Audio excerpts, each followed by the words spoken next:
बस sir photo आणि ते photo दिसले पाहिजे तुम्ही इथून असेल बस आणि ते काय थोडंसं खाली खाली घेऊ म्हणजे तुम्ही दिसले पाहिजे बस आता बरोबर आहे बस एकदम इकडे दिसायची काय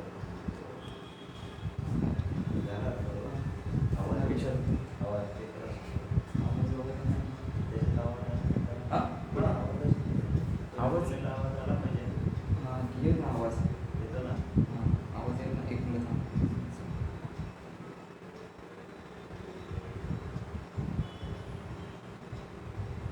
हॅलो डायरेक्ट आवाज वगैरे येईल ना गरज नाही ना कुठल्याशी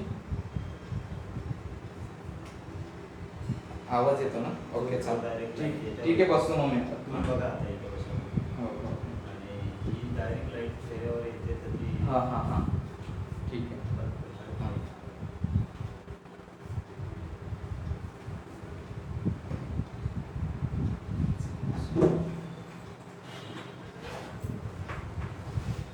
बघा बरं चमकल्यासारखं दिसते बघा बसा बरं नाही बरोबर आहे बरोबर आहे बरोबर लेझर नाही घातलं मी. आणि काय येतं घ्यायचं ती नाही, बघा पण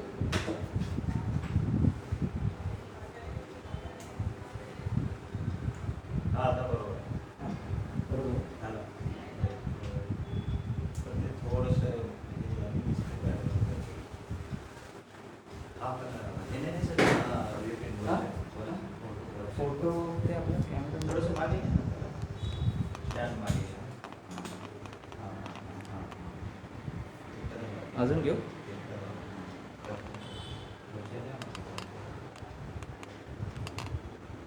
बरं तुमचे घ्या आणखी थोडंसं हे बघा याला कसं काय करायचं ते थोडंसं असं वरती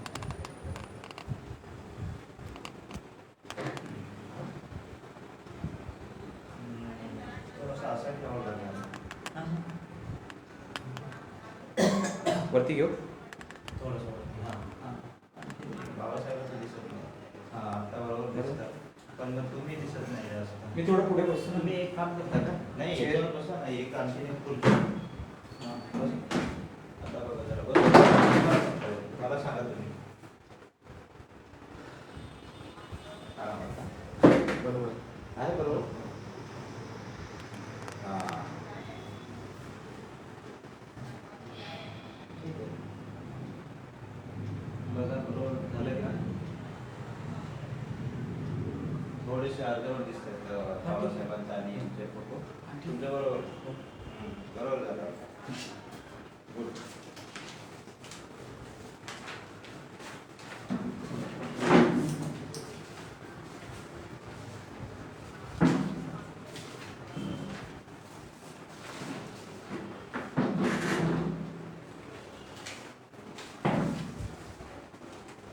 सुमितला कम्युनिकेट करा सांगा आता आधार आहेत बघा म्हणा एकदा जाऊ का आपण? हां फोन लावा ना बघा म्हणा बरोबर झालं का आता करतोय चालू 8:30 वाजले थोडंसं वेळ झाला हां दिसतंय का सर बरोबर हां चालू केलंय ना हां okay okay okay okay okay आवाज येतोय तुम्हाला येतो पण त्याच्यात काहीतरी आवाज येतो ना येईल ना आवाज येतोय सगळ्यांना करा सुरुवात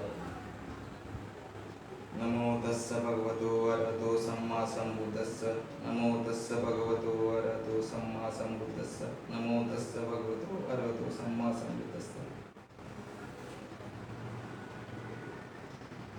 साऱ्या विश्वाला शांततेचा आणि अहिंसेचा मार्ग देणारे तथागत सम्यक संबुद्ध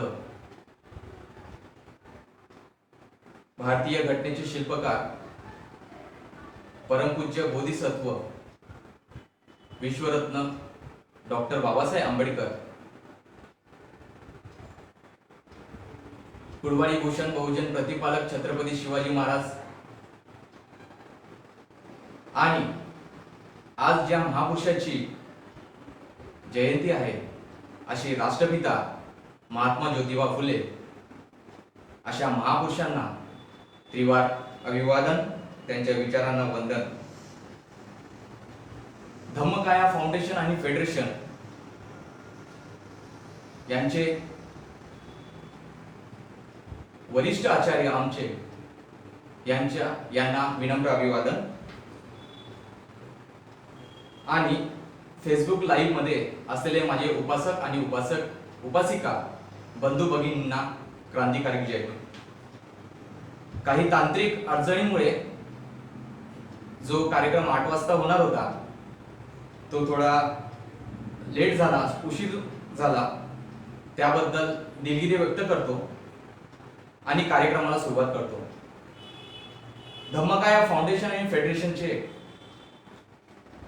आचार्यांनी आज जो मला विषय दिलेला आहे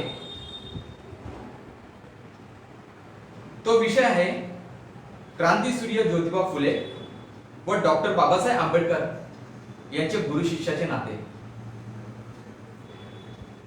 बंधूंनो, आपण जर विचार केला तर एप्रिल महिना हा क्रांतीचा महिना म्हटलं तरी वावगं ठरणार नाही. कारण की एप्रिल महिन्याची सुरुवातच 9 एप्रिलला जगविख्यात प्रियदर्शिनी सम्राट अशोक ज्याने या जगाला बुद्ध धम्म दिला, बुद्ध तत्वज्ञान दिलं, 84,000 उपदेश तथागत भगवान गौतम बुद्धांचे जगासमोर मांडले. त्या 9 एप्रिलला सम्राट अशोकाची जयंती साजरी झाली. आणि तदनंतर आज 11 एप्रिल राष्ट्रपिता महात्मा ज्योतिबा फुले. आणि खरंच या देशाचं भाग्य आहे की राष्ट्रपिता महात्मा ज्योतिबा फुले हे आपल्याला लाभलेले आहेत. कारण की डॉक्टर बाबासाहेब आंबेडकर हे असे सांगतात की माझे 3 गुरु आहेत, ते म्हणजे तथागत भगवान गौतम बुद्ध, दुसरे संत कबीर, तिसरे राष्ट्रपिता महात्मा ज्योतिबा फुले. डॉक्टर बाबासाहेब आंबेडकरांची कधीच यांच्याशी भेट झाली नाहीये, पण डॉक्टर बाबासाहेब आंबेडकरांनी यांना विचारांचे वारसदार म्हटलेलं आहे. यांनी विचारांनी, वैचारिक बुद्धीने यांना आपलं गुरु मानलेलं आहे, यांचे विचार अंगीकारलेले आहे. आणि त्याच अनुषंगाने आज राष्ट्रपिता महात्मा फुलेंची जयंती ही सगळीकडे साजरी होत आहे. आणि धम्मकाया फाउंडेशन विचारांनी अभ्यासूक पद्धतीने ही राष्ट्रपिता ज्योतिबा महापुरुषांची जयंती आपण आज साजरी करत आहोत. धम्मकाया फाउंडेशन हे सांगू इच्छिते की आम्ही या बहुजन महापुरुषाचे विचारांचे वारसदार आहोत. हे इथे या आजच्या सेशन मध्ये बहुजन समाजाला सांगायचं आहे. तर राष्ट्रपिता ज्योतिबा फुलेंचा जीवनाचा आढावा आपण घेऊया. म्हणजे राष्ट्रपिता महात्मा ज्योतिबा फुलेंनी कशी सामाजिक क्रांती केली आणि बहुजन समाजाला त्यांना काय सांगायचं होतं, काय उपदेश द्यायचा होता, अंधाराकडून प्रकाशाकडे कसं जायचं, हे महात्मा फुल्यांना आपल्या विचारांनी, त्यांच्या साहित्याने त्यांना सांगायचं होतं. तर आपण बघितले की राष्ट्रपिता महात्मा ज्योतिबा फुले यांचा जन्म 11 एप्रिल 1827 ला झाला. त्यांची वंशवेळ जर कधी आपण बघितली तर त्यांच्या पंजोबा म्हणजे त्यांचं जे मूळ गाव जे होतं सातारामध्ये कडगुंचे हे गाव होते, खटाव तालुक्यामध्ये हे त्यांचं गाव होतं.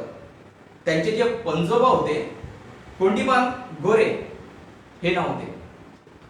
ऍक्च्युली बघायला गेलं तर महात्मा फुलेंचं नाव हे गोरे होते, पण फुलांचा व्यवसाय करत असल्यामुळे त्यांचा फुलांचा व्यवसाय करता करता त्यांचं नाव फुले हे पडलं गेलं आणि त्यावरून त्यांना फुले या नावाने संबोधण्यात आलं.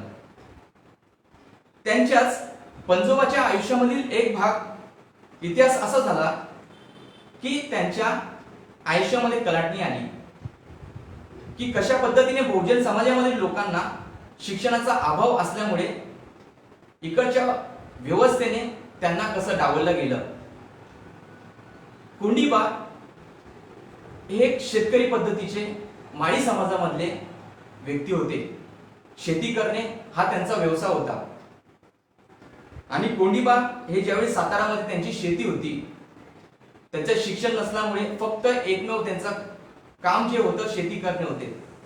अशाच वेळेस एक सावकार म्हणून कुलकर्णी नावाचा ब्राह्मणाने नकळत कागदपत्रावरती त्यांच्या हाताचा अंगठ्याचा ठसा त्या कागदपत्रावरती घेतला.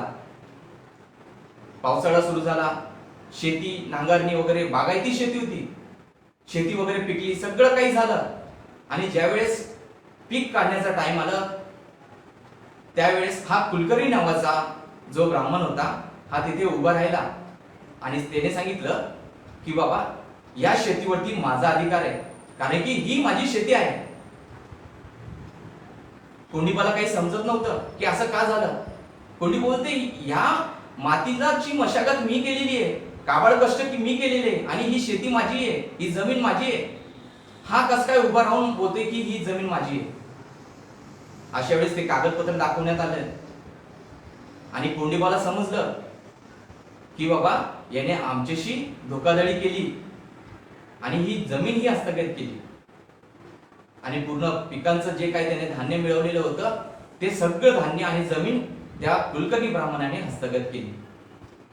आणि हे चालू असताना कोंडिबाला राग आवडत नाही. तो त्याच्या घरामधली कुऱ्हाड घेतो आणि त्या कुलकर्णी नावाच्या ब्राह्मणाच्या घरी जातो आणि त्याची हत्या करतो. आणि तिथून पलायन करून तो पुणे या शहरात येतो. पुणे शहरात आल्यानंतर त्याला 3 मुलं, त्याला जो मुलगा असतो शेटीबाला 3 मुलं असतात, रावजी, कृष्णजी आणि गोविंद. या तिघांचा व्यवसाय फुले विकणे आणि व्यवसाय करणे हा होता. आणि अशातच पुण्यामध्ये त्यांचा व्यवसायाचा जम बसतो आणि कालांतराने गोरे हे आडनाव पुसून फुले या नावानेच त्यांना ओळखलं जातं. आणि याच ठिकाणी गोविंद आणि चिमणाबाई यांच्या पोटी राष्ट्रपिता महात्मा ज्योतिबा फुले यांचा 11 एप्रिल 1827 येथे जन्म होतो. बंधूंनो, सांगण्याचं कार्य त्यांचा कुळाचा आढावा घेण्याचा मुख्य उद्देश हाच होता की अज्ञानामुळे, शिक्षण अभाव असल्यामुळे माणसाला कुठल्या कुठल्या गोष्टीसाठी सामोरं जावं लागतं या त्या काळचं एक मोठं उदाहरण राष्ट्रपिता महात्मा ज्योतिबा फुलेंनी आपल्या साहित्यात लिहून ठेवलेलं आहे. राष्ट्रपिता महात्मा फुले बोलतात, त्यांचं एक वाक्य खूप मनाला भिडून जातं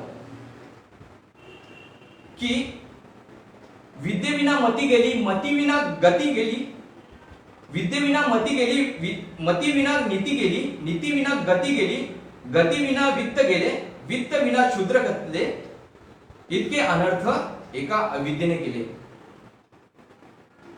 सांगण्याचं तात्पर्य हेच की जर माणसाकडे विद्या कधी नसली तर त्याची मती ही संपुष्टात येऊन जाते आणि त्याची जी नीतिमत्ता आहे ही सुद्धा संपुष्टात येऊन जाते आणि जो काही ती प्रगती करणार आहे ती सुद्धा कामी लागत नाही. म्हणजे त्याचा जो उगम होणार असतो किंवा त्यांचा जो उदय होणार असतो तो त्याची गती होणार असते, जी त्याची प्रगती होते असते, ह्या विद्येमुळे, विद्येचा अभाव असल्यामुळे त्याची गती होत नाही आणि गती नसल्यामुळे त्याला वित्त भेटत नाही आणि त्यामुळे तो दारिद्र्य रेषेच्या भागाला जाऊन पोहोचतो. आणि हे सगळं कारण जे काही निर्माण होतं ते म्हणजे अविद्येमुळे, विद्या नसल्यामुळे. आणि त्यामुळेच या भारत देशामध्ये शूद्र आणि अतिशूद्रांची जी परिस्थिती जी निर्माण झालेली आहे ती फक्त अविद्येने विद्या संपादन न केल्यामुळे त्यांची परिस्थिती ही निर्माण झालेली आहे, इथे आपल्याला पाहावयास मिळते. पुढे ज्योतिबा लहान असताना 7 वर्षाचे असताना ज्योतिबांची आई 8 महिन्याची असतानाच वारलेली होती. तर ज्योतिबा लहान 7 वर्षाचे असताना गोविंदरावांनी मराठी शाळेत त्यांना टाकलं. बघा, ज्योतिबांच्या आयुष्यामध्ये वेगवेगळ्या कलाटण्या त्यांना बघायला मिळाल्या की कशा कशा पद्धतीने पावला पावलाने संघर्ष करावा लागतो बहुजन समाजामधील लोकांना. हे एक उत्तम उदाहरण त्यांनी आपल्या साहित्यामध्ये लिहून ठेवलेलं आहे की 7 वर्षाचे असताना त्यांच्या वडिलांनी त्यांना मराठी शाळेमध्ये टाकलं. आणि ज्योतिबा लहानपणापासून खूप हुशार, तल्लख बुद्धीचे असल्यामुळे त्यांना विद्येची गोडी निर्माण झाली. तल्लख बुद्धी, विद्वान, कुठलीही गोष्ट लगेच समजून घेणं, हे लहानपणातच गोष्टी ज्योतिबांमध्ये होते. आणि हे सगळं त्या ज्योतिबांच्या इथे काम करणारा जो काय कारकून होता तो ते पाहत होता. त्याला समजत होतं की हा जो मुलगा आहे हा उद्या मोठा क्रांतीसूर्य होणार. म्हणून त्यांनी त्या कारकुनाने त्याच्या वडिलांना डावललं आणि त्यांना सांगितलं की बाबा तू काय एवढं मोठं पाप करतोय की तू तुझ्या मुलाला शाळेत टाकतोय, तू त्याला शिकवतोय आणि तू धर्मभ्रष्ट करतोय. तुम्हाला अधिकार नाहीये शिक्षणाचा, तू फक्त व्यवसाय केला पाहिजे, तुला शिक्षणाचा अधिकार नाहीये, तो तुम्ही धर्मभ्रष्ट करता. ते अशा पद्धतीने त्या जो काही कारकून होता त्याने गोविंदरावांना सांगितलं.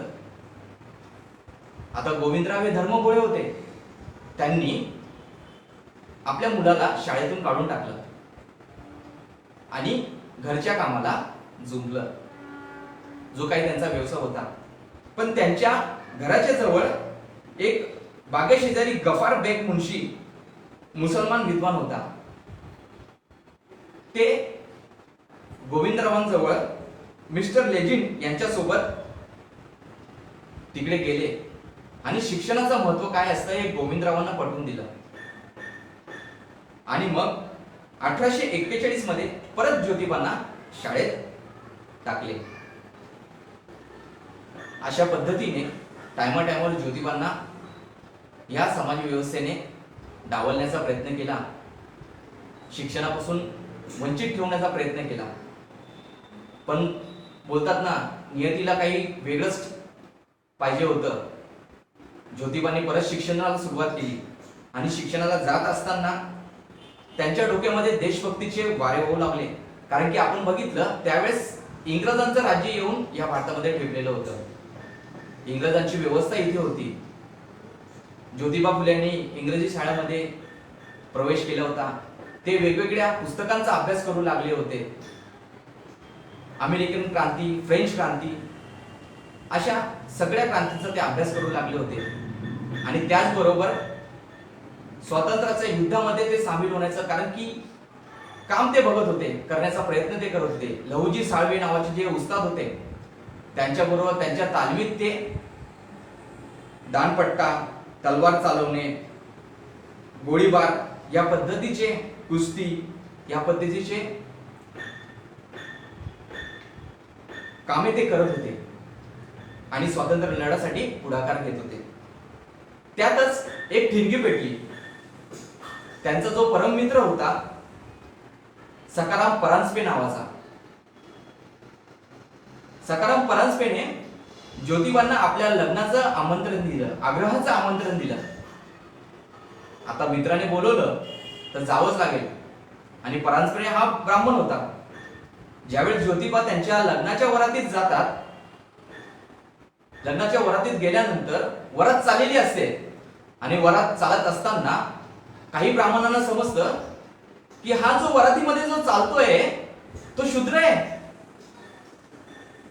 ते लगेच खेकासतात ज्योतिबांवरती अरे तू आमच्या वरातीमध्ये काय करतोय, तू तुझा शूद्र आहे. आणि त्या वरातीमधून त्यांना ढकलण्यात येतं. ज्योतिबांना एवढा मनस्ताप होतो, येणं दुःख होतं की माझा अपमान झाला. आणि ते ढकलल्यानंतर ते बाजूला उभे असतात. आणि थोड्याच अंतरावरती जे काही शूद्र अतिशूद्र जे होते माणसं तिथे बसलेले असतात, ते त्याला हसतात. अरे बोलतो, तू शूद्र आहेस, तुला कोणी सांगितलं त्यांच्या वरातीमध्ये जायचं, आणि तू त्यांच्या वरातीमध्येच गेला. महात्मा फुलेंना, ज्योतिबांना त्यांच्या वरातीचं त्यांना ढकललं किंवा त्यांचा अपमान केला एवढं दुःख होत नव्हतं. पण ते ज्या अस्पृश्य समजला गेलेला जो समाज होता, त्यांना गावकुसा बाहेर काढलेलं होतं. त्या परिस्थितीमध्ये त्यांना काढलेलं असताना त्या परिस्थितीमध्ये राहण्याचं त्यांना चांगलं वाटत होतं. त्यांना स्वाभिमान कसला नव्हता. ही ठिणगी पेटल्यानंतर ज्योतिबा मनामध्येच एक संकल्प करतात की आता आपण आपल्या बहुजन समाजामधील शूद्र अतिशूद्र भावंडांसाठी काम करायचं. आणि हे काम सुरू ते करतात. पुढे चालून महात्मा ज्योतिबा फुलेंनी रायगडाच्या पायथ्याशी, कारण की मी आताच सांगितलं होतं की महात्मा ज्योतिबा फुले प्रत्येक धर्माचा, प्रत्येक राज्यांचा, प्रत्येक राष्ट्रांचा अभ्यास करत होते. अमेरिकन क्रांती, फ्रेंच क्रांती, तसेच महाराष्ट्रामध्ये जे काही राजे होऊन गेलेले त्यामध्येच बहुजनांचा जो राजा होता छत्रपती शिवाजी महाराज यांचा सुद्धा अभ्यास त्यांनी चालू केला. छत्रपती शिवाजी महाराजांनी आपल्या मनगटाच्या जोरावर जे काही साम्राज्य मिळवलं होतं आणि ते मिळवल्यानंतर ते कसं निस्तनाबूत झालं आणि कुठे दिसून असे झाले, त्या शोधण्याचा त्यांनी प्रयत्न केला. आणि ते लगबगीने रायगडावरती गेले. रायगडावरती गेल्यानंतर त्यांनी 7 दिवस छत्रपती शिवाजी महाराजांची समाधी शोधून काढली. त्यांना कुठेच भेटत नव्हती. त्या समाधीवरती तिकडे गेले, रायगडावरती पूर्ण झाडी खुर्टी वगैरे सगळं पूर्ण ते रायगड भरलेलं होतं. शोधत काढले, 7 दिवस काढले आणि अखेर त्यांना ती समाधी भेटली. समाधीला त्यांनी धुतलं, चांगलं पाण्याने धुतलं आणि त्याच्यावरती फुले वाहिली. फुले वाहिल्यानंतर रायगडाच्या पायथ्याशी जशी काय कानाला खबर लागली आणि त्या रायगडाच्या पायथ्यापासून एक ब्राह्मण वरती आला आणि त्या समाधीवरती जे काही फुलं लावून ठेवलेली होती त्या फुल्यांवरती लाताने ती फुले फेकली आणि महात्मा फुलेंना बोलले की अरे या कुंभटाची तू पूजा करतोस, आम्हाला दान दक्षिणा देण्याशिवाय चल ही घेतून. आणि त्यावेळेसच राष्ट्रपिता महात्मा ज्योतिबा फुल्यांना याचा खूप राग आला. त्यांनी त्या भटाला फटकारलंच, पण फटकारून, कारण की वर्ण व्यवस्था इथे एवढी मजबूत होती की ती लगेच जात नव्हती. राष्ट्रपिता महात्मा फुल्यांनी छत्रपती शिवाजी महाराजांचा पहिला पोवाडा लिहिला आणि या महाराष्ट्रामध्ये सर्वात पहिले शिवजयंती साजरी केली. बंधूंनो, या महाराष्ट्रामध्ये जी 19 फेब्रुवारी ही छत्रपती शिवाजी महाराजांची जयंती साजरी केली जाते, ती तर केलीच जाते, पण राष्ट्रपिता महात्मा फुलेंनी 10 दिवस छत्रपती शिवाजी महाराजांची जयंती साजरी केली होती. हे आपण अभ्यास करत नाही, त्यामुळे आपल्याला माहिती नाही. आणि कालांतराने छत्रपती शिवाजी महाराजांची जयंती हे एका दिवसावरती साजरी करण्यात आली आणि 2 तारखांमध्ये विभागली गेली.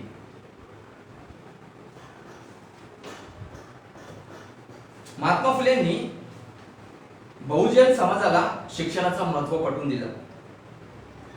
महात्मा फुलेंचे विचार होते, गुलामाला गुलामीची जाणीव करून द्या म्हणजे तो बंड करून उठेल. ज्यावेळेस आपल्या साहित्यामध्ये महात्मा फुलेंनी ज्यावेळेस इकडच्या गुलामाला जाणीव करून दिली की बाबा तुम्ही कसे अस्पृश्यासारखे जगतात, हे शूद्रासारखे जगतात, हे तुम्हाला तुमचा स्वतःचा स्वाभिमान पाहिजे, तुम्हाला सर्वात पहिले शिक्षण घेतलं पाहिजे, त्यावेळेसच तुमची प्रगती होईल. बंधूंनो, या भारत देशामध्ये स्वातंत्र्याची 2 आंदोलने चालली. एक की इंग्रजांच्या राजवटीमधून भारत देशाला स्वातंत्र्य करावं आणि दुसरं म्हणजे या बहुजन समाजामध्ये जो काही शूद्र अतिशूद्र किंवा बहुजन समाज होता त्याला इकडच्या व्यवस्थेमधून स्वतंत्र करणे इकडच्या बहुजन समाजामधील महापुरुषाचे काम होते. स्वातंत्र्याची 2 आंदोलने डॉक्टर ओवाळांचं एक पुस्तक आहे ते तुम्ही निश्चित वाचावं. त्यामध्ये समजेल की या भारत देशामध्ये बहुतेक स्वातंत्र्यामध्ये वेगवेगळी नावं घेतली जातात, परंतु जे स्वातंत्र्याचं खरं आंदोलन जे आपल्या बहुजन समाज महापुरुष आहे त्यांची नावं घेतली जात नाही. त्यापैकी राष्ट्रपिता महात्मा फुले होते.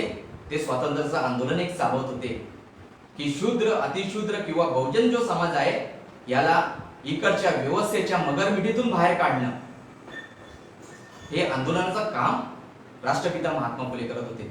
राष्ट्रपिता महात्मा फुले तर हे बोलत होते की अरे बाबांनो, इकडे जोपर्यंत इंग्रजांचं राज्य आहे तोपर्यंत तुम्ही शिकून घ्या. एकदा जर हे इंग्रज इकडून गेले तर तुम्हाला शिक्षण भेटणार नाही. परत तुम्हाला या व्यवस्थेच्या आहारी जावे लागेल. परत तुमच्या गळ्यात मटकानी काढता येईल. तुम्हाला शिक्षणापासून वंचित ठेवण्यात येईल. त्यामुळे तुम्ही शिक्षण घेतलं पाहिजे. इथे महात्मा ज्योतिबा फुले सांगतात. महात्मा ज्योतिबा फुलेंनी साहित्य काही लिहिलेले आहेत. त्यापैकी पहिले तर मी सांगितलं महात्मा फुलेंनी शिवरायांचा पहिला पोवाडा लिहिला. त्यानंतर शेतकऱ्यांचा असूड 1883 मध्ये लिहिला. त्यानंतर ब्राह्मणाचे कसब, इशारा, गुलामगिरी 1873 मध्ये महात्मा फुलेंनी लिहिला व सत्य धर्म म्हणून 1889 मध्ये हा सुद्धा ग्रंथ महात्मा फुलेंनी लिहिलेला आहे. आपल्याला इथे समजतं.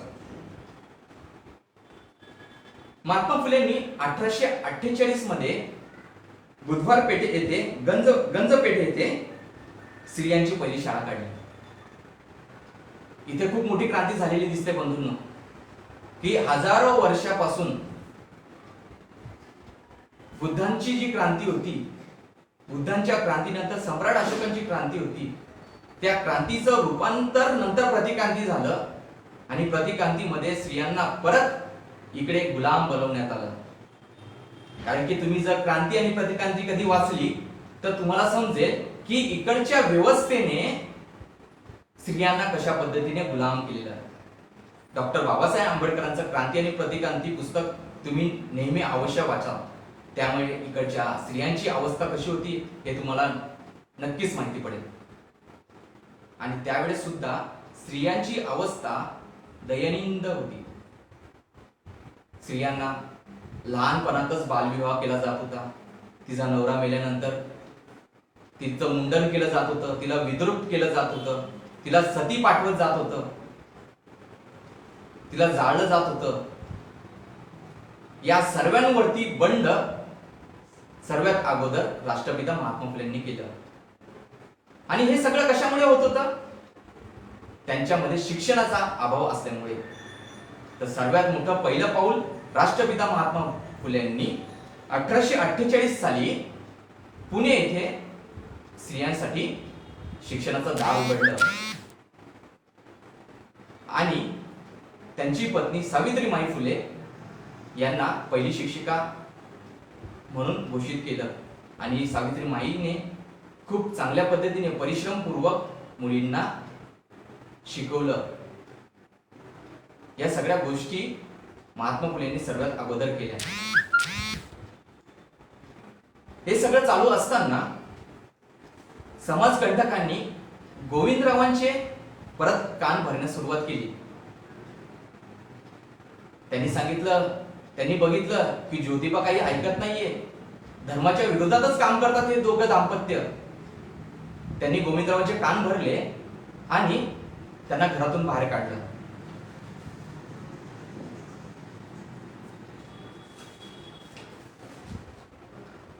घरातून बाहेर काढल्यानंतर तरी सुद्धा महात्मा फुले आणि सावित्रीबाई थांबल्या नाही. आपलं कार्य हे करत राहिले. ते करतच राहिले आणि शूद्र अतिशूद्र बहुजनासाठी ते आपल्या जीवनाचा त्याग करू लागले.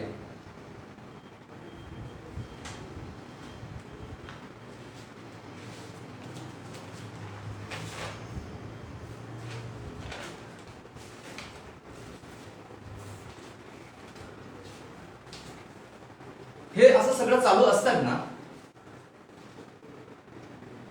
सावित्रीबाई फुलेंनी आपल्या शाळेमध्ये वेगवेगळ्या पद्धतीने, अभ्यासूक पद्धतीने मुलींना शिक्षण चालू केलं, त्यांना गुणवान केलं. यातच मुक्ता साळवे नावाची लहुजी साळवे यांची पुतणी ही त्या शाळेमध्ये शिकत होती. आणि शिकत असताना 5 सप्टेंबर 1840 ला त्यांनी निबंध लिहिला. निबंध लिहिला, आम्हाला धर्मच नाही.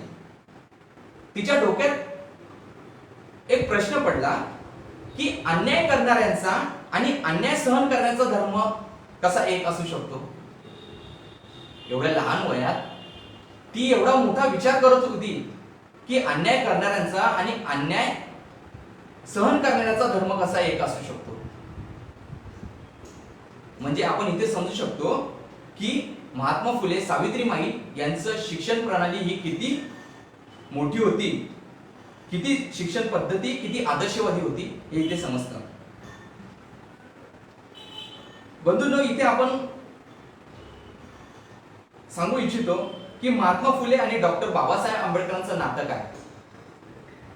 तर आपण आपल्या मेन मुद्द्यांवरती येऊ, कारण की आपण हा महात्मा फुलेंचा आढावा घेणं खूप गरजेचं आहे की कशा कशा पद्धतीने अन्यायाचा प्रतिकार करत त्यांनी समाज प्रबोधन केलं. आपण बघितलं आपल्या किंवा आपल्या वाचनामध्ये आलं असेल की रामदेव बाबा आणि केळुस्कर गुरुजी हे दोघे मित्र होते आणि सत्यशोधक समाजामध्ये ते कार्यरत होते. महात्मा ज्योतिबा फुले यांचं स्वप्न होतं की मला बुद्ध चरित्र हे लिहायचं आहे, पण काही अनुषंगे त्यांना ते लिहिता आलं नाही. त्यांचं स्वप्न केळुस्कर गुरुजींनी पूर्ण केलं हे आपल्याला पाहावयास मिळतं. आणि केळुस्कर गुरुजींनी जे बुद्ध चरित्र डॉक्टर बाबासाहेब आंबेडकरांना भेट दिली, तिथूनच आपल्याला समजतं की महात्मा फुले आणि डॉक्टर बाबासाहेब आंबेडकरांचं नातं कसं असावं. डॉक्टर बाबासाहेब आंबेडकर सांगतात की माझे 3 गुरु आहेत. त्या 3 गुरूंपैकी माझे तिसरे गुरु म्हणजे महात्मा ज्योतिबा फुले. डॉक्टर बाबासाहेब आंबेडकरांनी जे भारतीय संविधान जे काही बनवलं, जे लिहिलं, ते 395 कलमाचं. आपण कधी विचार केलाय का की डॉक्टर बाबासाहेब आंबेडकरांनी 395 कलम का लिहिले. तर यासाठी की महात्मा फुलेंनी जी शाळा चालू केली होती त्या शाळेचा क्रमांक 395 क्रमांकाचा होता. त्याचीच आठवण म्हणून गुरुप्रती कृतज्ञता व्यक्त म्हणून 395 कलम त्यांनी राज्यघटनेमध्ये टाकले. महात्मा फुले पुढे सांगतात की मनुवादी धर्मग्रंथ ज्यावेळेस बहुजन समाज वाचेल त्यावेळेस तो जाळल्या वाचून राहणार नाही. बघा, महात्मा फुले काय सांगतात की मनुवादी ग्रंथ ज्यावेळेस बहुजन समाजामधील व्यक्ती वाचेल तर तो जाळल्याशिवाय राहणार नाही. आणि ती घटना खरोखरच डॉक्टर बाबासाहेब आंबेडकरांनी 25 डिसेंबर 1927 ला मनुस्मृती ग्रंथ जाळून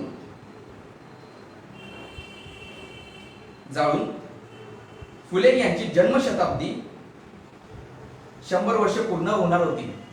म्हणजे 1927 ला 25 डिसेंबर 1927 ला डॉक्टर बाबासाहेब आंबेडकरांनी आपल्या गुरूंना अर्पण केली की त्यावेळेस 1927 ला महात्मा फुले यांना 100 वर्ष जन्मशताब्दी पूर्ण होणार होती आणि ती मनुस्मृती जाळली.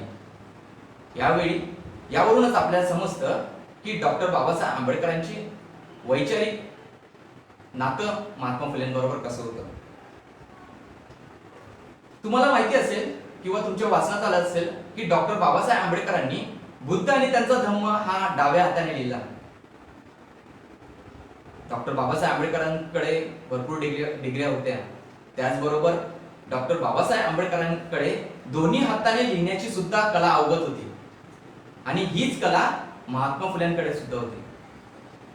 ज्या वेळेस महात्मा फुल्यांना अर्धांगवायूचा झटका येतो, त्यावेळेस त्यांचा एक भाग निकामी होतो आणि हा भाग निकामी झाल्यामुळे ते डाव्या हाताने त्यांचा ग्रंथ सत्यधर्म म्हणून हा जो काही शेवटचा ग्रंथ आहे तो लिहितात.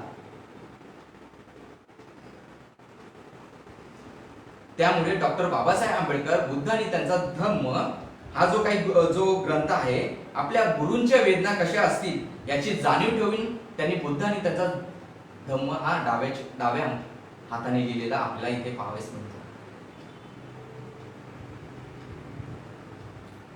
डॉक्टर बाबासाहेब आंबेडकर सांगतात की 17 नोव्हेंबर 1951 साली बाबासाहेबांचं नाशिकमध्ये भाषण होतं. ते भाषणात म्हणतात की मी एकटाच महात्मा फुलेंचा विचारांचा एकनिष्ठ अनुयायी इथे उरलेलो आहे आणि मला याचा सार्थ अभिमान आहे. बघा, नाशिकमध्ये सांगतात की मी महात्मा फुलेंचा एकनिष्ठ विचारांचा अनुयायी इथे मी उरलेलो आहे. यावरून आपण विचार करू शकतो की डॉक्टर बाबासाहेब आंबेडकरांचं विचार महात्मा फुलेंबद्दल किती होतं. पुढे महात्मा फुलेंचं ज्यावेळेस निधन झालं त्यावेळेस केसरी वृत्तपत्रामध्ये टिळकांनी असं लिहिलं होतं की बरे झाले महात्मा नावाची घाण पुण्यातून निघून गेली.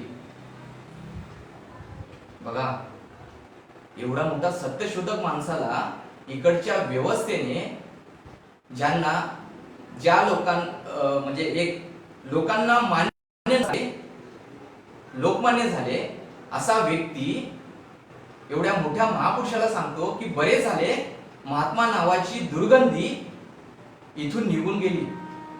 आणि याचाच बदला डॉक्टर बाबासाहेब आंबेडकरांनी 1920 मध्ये ज्यावेळेस टिळकांचं निधन झालं त्यावेळेस पुण्याचे टिळक गेले असे आपल्या पत्रकात छापले. आणि हे छापल्यानंतर काही सनातनवादी टिळकांचे जे समर्थक आहेत ते डॉक्टर बाबासाहेब आंबेडकरांनी रागाने येतात आणि बोलतात तुम्ही टिळकांचं नाव एकेरी नावाने उद्गारतात. त्यावेळेस बाबासाहेब त्यांना आठवण करून देतात, ज्यावेळेस तुम्ही माझ्या गुरूंचा अपमान केला होता त्यावेळेस तुम्ही कुठे होते. डॉक्टर बाबासाहेब आंबेडकरांनी हे दाखवून दिलं की आम्ही जातीचे वारसदार नसून आम्ही विचारांचे वारसदार आहोत.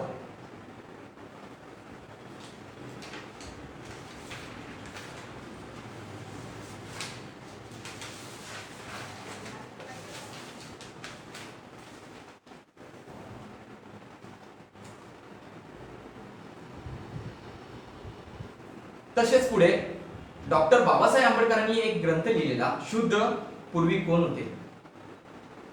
तो ग्रंथ डॉक्टर बाबासाहेब आंबेडकरांनी आपले गुरु राष्ट्रपिता महात्मा ज्योतिबा फुले यांना अर्पण केला. बंधूंनो, अशा प्रकारे महात्मा फुले आणि डॉक्टर बाबासाहेब आंबेडकर यांचे किती जिव्हाळ्याचे वैचारिक नाते होते हे आपणास दिसून येते. माझ्या समाजामधील, माझ्या बहुजन समाजामधील लोकांना ही कळकळीची विनंती होती, कळकळीची विनंती आहे की आपल्यासाठी आपल्या या महापुरुषांनी आपल्या जीवनाचं सोनं व्हावं म्हणून किती हाल अपेक्षा सहन केल्या, त्यांचं जीवनाचं माती करून टाकली आणि आपल्या जीवनाचं सोनं केलेलं आहे. या गोष्टींचा आपण विचार केला पाहिजे. आपल्या मुलाबाळांना चांगल्या पद्धतीने शिक्षण दिलं पाहिजे. एक भाकरी कमी खा पण शिक्षणाला पहिले प्राधान्य द्या. या कार्यक्रमाची रूपरेषा ही आहे. आणि जर राष्ट्रपिता महात्मा फुलेंना कधी खरंच अभिवादन करायचं असेल तर आपल्या मुलांना चांगल्या पद्धतीने शिक्षण हे दिलंच पाहिजे. कारण की डॉक्टर बाबासाहेब आंबेडकर सांगतात की शिक्षण हे वाघिणीचं दूध आहे आणि जो प्राशन करतो तो गुरगुरल्याशिवाय राहत नाही. आणि धम्मकाया फाउंडेशनचे जे उपासक वर्ग आहे हे शिक्षण घेत आहे आणि म्हणूनच आज गुरगुरल्याशिवाय राहत नाहीये. आणि माझ्या इकडे बहुजन समाजामधील लोकांना हेच सांगायचं आहे की तुम्ही आपल्यामध्ये ज्ञानाची वाढ करा आणि शिक्षण घ्या आणि चांगल्या पद्धतीने आपल्या महापुरुषांनी जो इथपर्यंत जो क्रांतीचा रथ इथपर्यंत आणलेला आहे तो मागे जाता कामा नये. तो रथ पुढे नेण्याचं काम आपलं आहे. आणि अशा पद्धतीने तुम्ही धम्माच्या मार्गावरती गेलं पाहिजे आणि तुम्ही आपलं जीवन हे सुखी केलं पाहिजे. इथेच मी थांबतो आणि तुमचं सगळ्यांचं मंगल हो, तुमचं सगळ्यांचं कल्याण हो. नमो तस्स भगवतो हरवतो सम्मा सम्बुद्धस्स. नमो तस्स भगवतो हरवतो सम्मा सम्बुद्धस्स. नमो तस्स भगवतो सम्मा सम्बुद्धस्स. सगळ्यांना सप्रेम जय भीम. धन्यवाद. साधु साधु साधु.